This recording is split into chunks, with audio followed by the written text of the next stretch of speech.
Fala pessoal, muito bom dia, boa tarde, boa noite a todos, né? Aqui quem está falando é o professor Martins Oliveira. Nós estamos aqui mais uma vez para poder gravar mais uma videoaula para vocês, tá? Hoje o tema abordado será sistema urinário, como vocês podem ver aí na tela.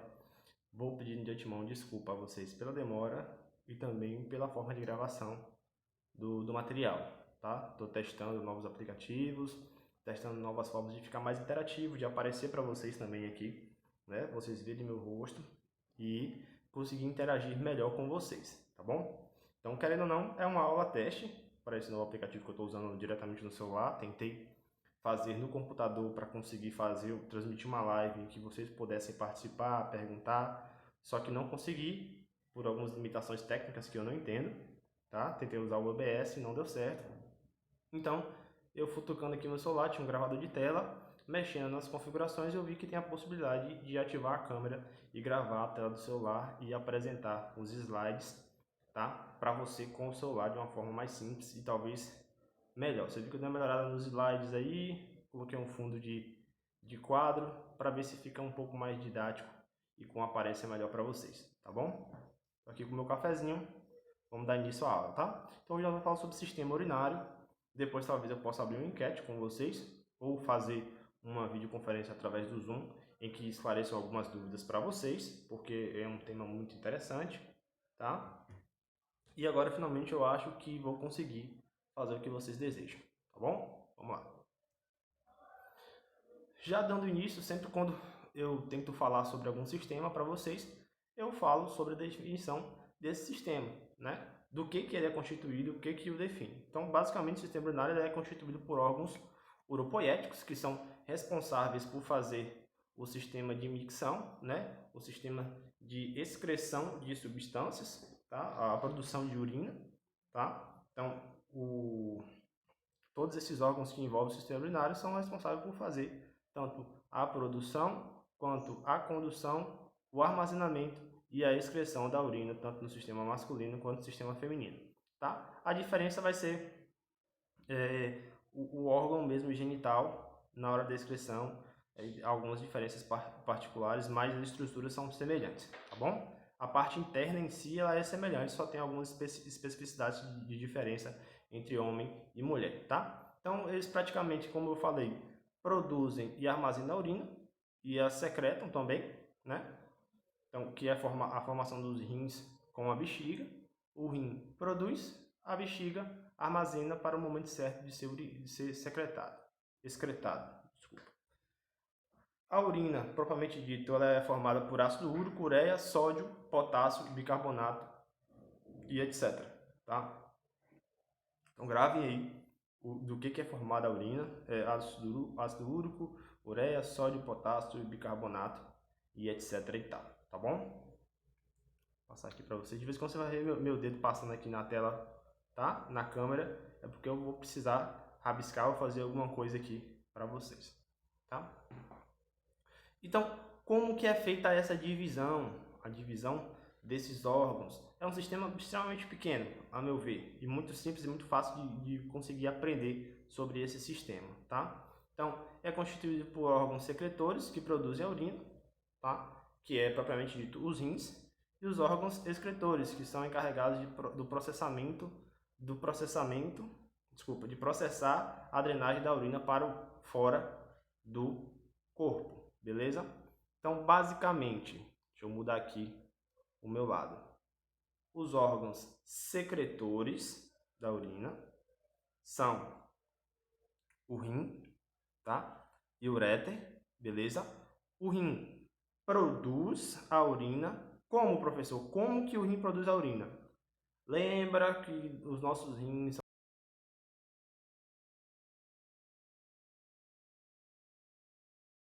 são o corpo inteiro. Tem um certo processo e uma certa veia e artéria que passa lá nos rins e irrigam todos os radicais livres, todos esses detritos, né, todas essas substâncias da urina que é produzida na urina, ureia, potássio e tudo mais, são absorvidos da corrente sanguínea, todos esses dejetos de metabolismos e de catabolismos que tem no processo celular no interstício celular, que é captada através, né, do movimento celular do sistema circulatório, passa pelo rim, é feito esse processo de filtragem, tá? Processo de filtragem, eu vou falar os detalhes internos do rim mais na frente, tá? É feito todo esse processo de filtragem, e nesse processo de filtragem é produzido e secretado a urina, que cai no uréter, tá? Que é esse, deixa eu rabiscar para você. Vamos rabiscar aqui. Beleza? O rim, tá vendo? Beleza? O uréter. Certo? Então, desse processo de secreção, que é feito ali no rim, e é conduzido do uréter para a bexiga, que já é um órgão excretor, beleza? Ele armazena, mas ele excreta, beleza? Depois, a uretra, que é o estágio final do processo de eliminação da urina, beleza? Então, órgãos secretores, rim e ureter, tá? E órgãos excretores, bexiga e uretra, beleza? Quando a gente fala de secreção, secretar é produzir dentro do organismo alguma substância, beleza? Secretar é produzir e jogar dentro do organismo. Por exemplo, eu estou cheio de secreção pulmonar, né? De catarro nos meus pulmões. São secreções que são produzidas nos meus tecidos e são, né, despejadas, a grosso modo falando, ali dentro do corpo, beleza? Dentro desse recipiente dentro do corpo.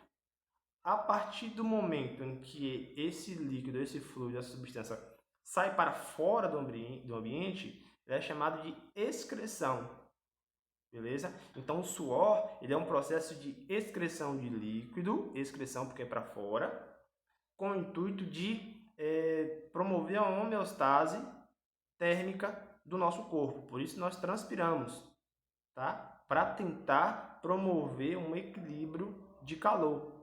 O suor é para não deixar o calor aumentar tanto, é uma tentativa do corpo de baixar um pouco a temperatura do corpo. Então ele é excretado porque é para fora do corpo.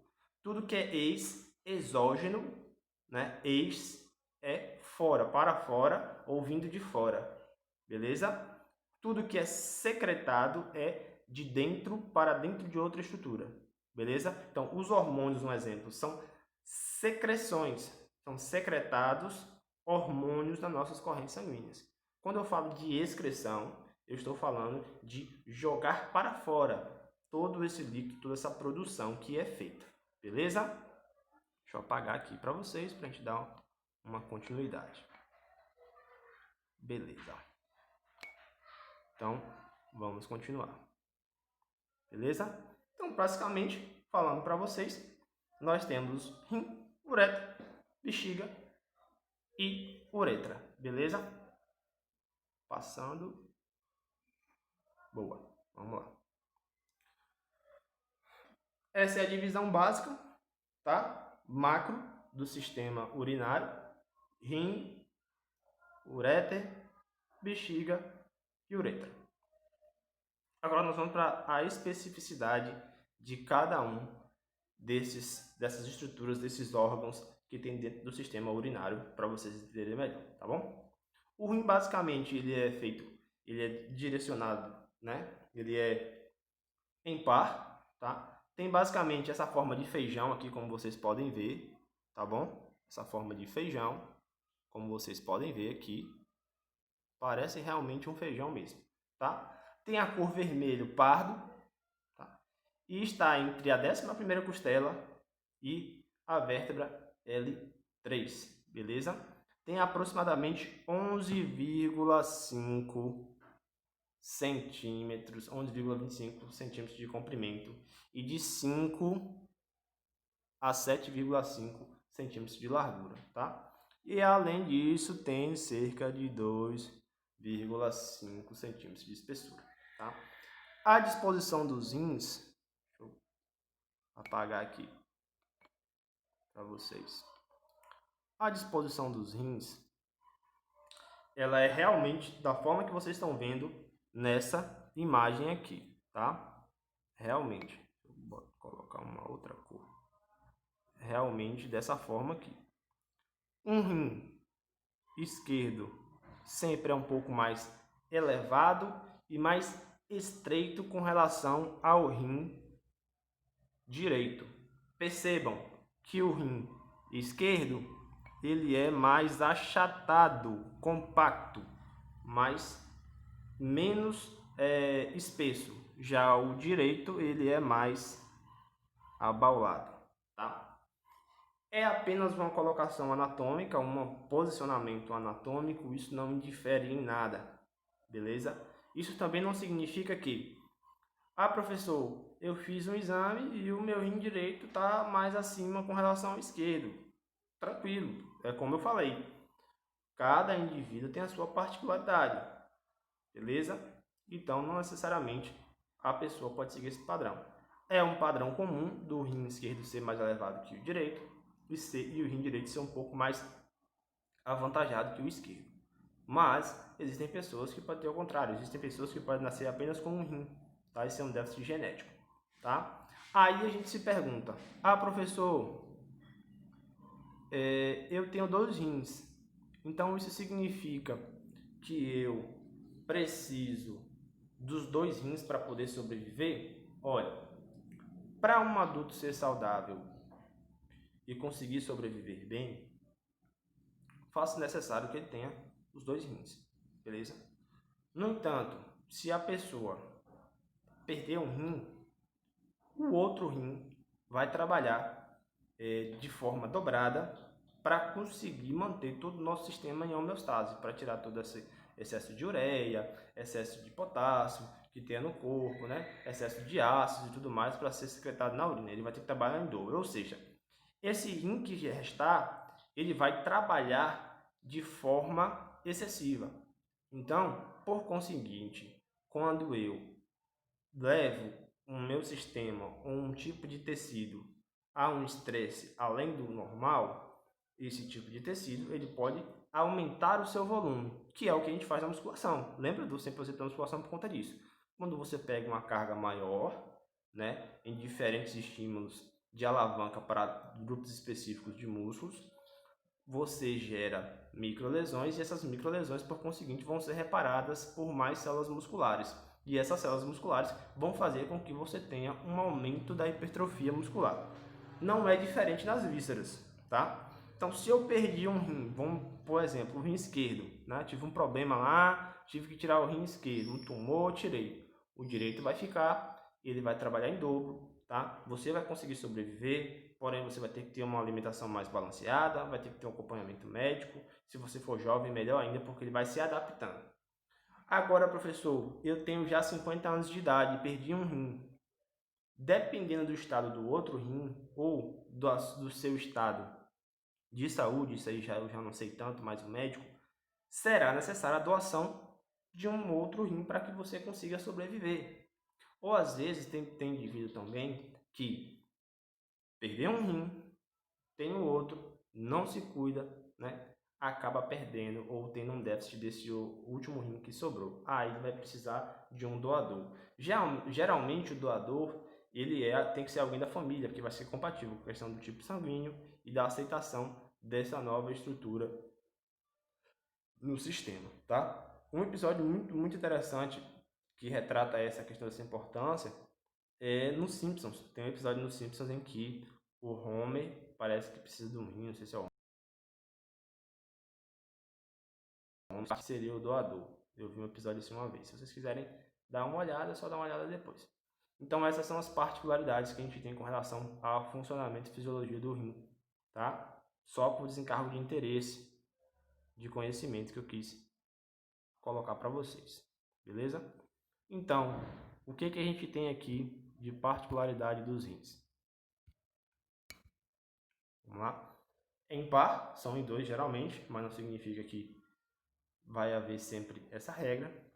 Tem uma forma realmente de um caroço de feijão, se vocês prestarem atenção, tá?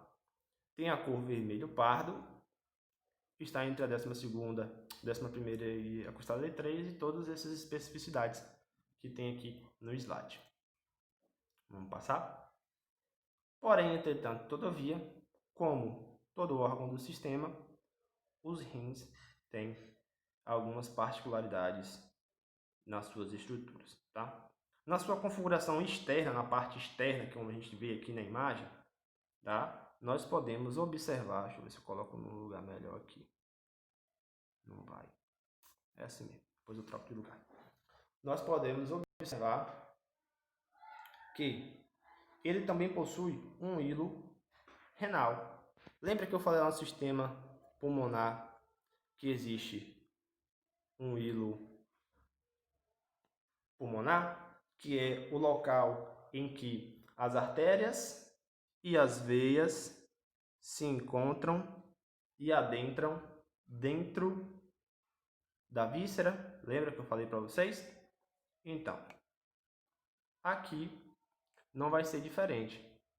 O hilo renal, esse local de junção onde as artérias, as veias e também o uréter se encontram, se adentram dentro da estrutura visceral, da estrutura muscular visceral do rim, beleza? Então essa região aqui, ó, que eu estou grifando para vocês aí na tela, ela é chamada de hilo renal, beleza?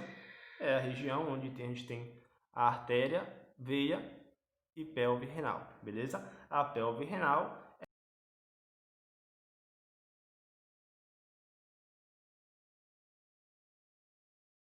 faz parte do uréter, que a gente vai ver mais na frente. Vamos apagar aqui.